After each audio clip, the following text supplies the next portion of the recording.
Here is an example of fishing. Be free! What a chill, relaxing hobby, right? But you know what's even better than fishing? Watching an anime about fishing. So, 2025 is here, and I'm struggling to keep up with all these new isekais, romances, and shonen shows, so I asked a friend, what should I review next? They handed me this. NegaPosi Angler? What a peculiar name. Honestly, I thought it can't be too bad, right? You know, a 7.36 on Mal doesn't sound that bad. Yet, at the end of the show, all I could think was disappointing. So, welcome back to Honest Core Reviews, where I talk about what I like, dislike, and everything in between. Then, I give it a score out of 10 based off my personal rating, and heads up, spoilers above. To keep it short, NegaPosi Angler follows a student named Tsunohiro Sasaki, who isn't in the best life scenario situation. He didn't get into his dream university, he's in crippling debt, 0 friends, stays at home, and has cancer.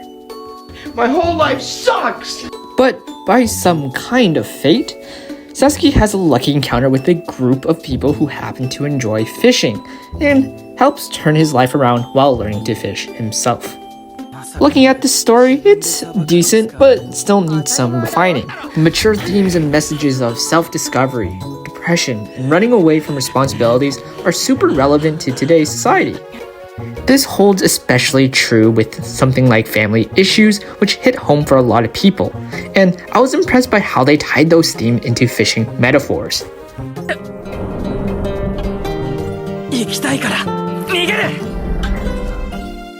The one real problem here was the cancer diagnosis, which was introduced in episode 1.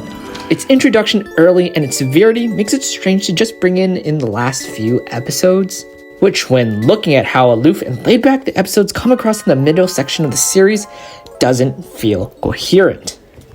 As for the visuals, all I can say is that they were bland. The studio behind this animation, Nuts, did an okay job, but the colors were still really uninspiring, with nothing really standing out at all. Nowadays, when you go on YouTube, you can find people talking and analyzing moments and scenes of various anime and how it impacted the world, the society, or different themes. And this anime has none of it. The only thing that saved it was the integration of 3D animation into a 2D art style. Usually I dislike seeing 3D objects move around in anime, but this felt okay.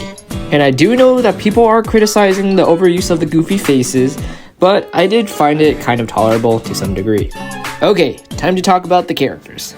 Since each of the side characters were given a short episode alone and time with Sasaki, it was pretty good. In fact, maybe a bit too good, because I'd rather watch them in their own standalone shows instead of RMC. Hana is a prime example of this, as her eccentric, upbeat personality mixed with a grayish family background is quite intriguing. And the more I keep reviewing the script for this show, it feels like a double-edged sword. Every time I list something that I like, there's always something in the back of the corner that just annoys me. You have some pretty good side characters, but the main character is then overshadowed. You get some decent 3D integration, but the visuals have super boring color schemes. Same goes with the soundtrack. The ending was melodious and heartwarming. It's a tune that I could wake up and say, that's NegaPosi Angler. And it goes to show that 96 Neko can cook up some really catchy, fun music.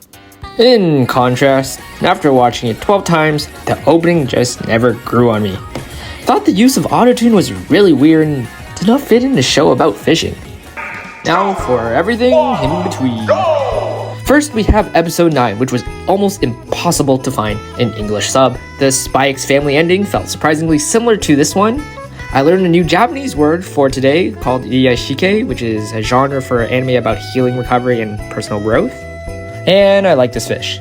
Just this one. So, without any too much consideration, NegaPosi Angler gets a 6.5 out of 10. Looking at everything this show was, it had a lot of potential, but in the end we got something lackluster. I know I wasn't expecting too much, and I know it wasn't terrible enough to drop, but I found myself sighing before each episode, knowing that I had to watch it. So if you're out of shows to watch, tread carefully, because if this thing catches your eye, it might just be bait.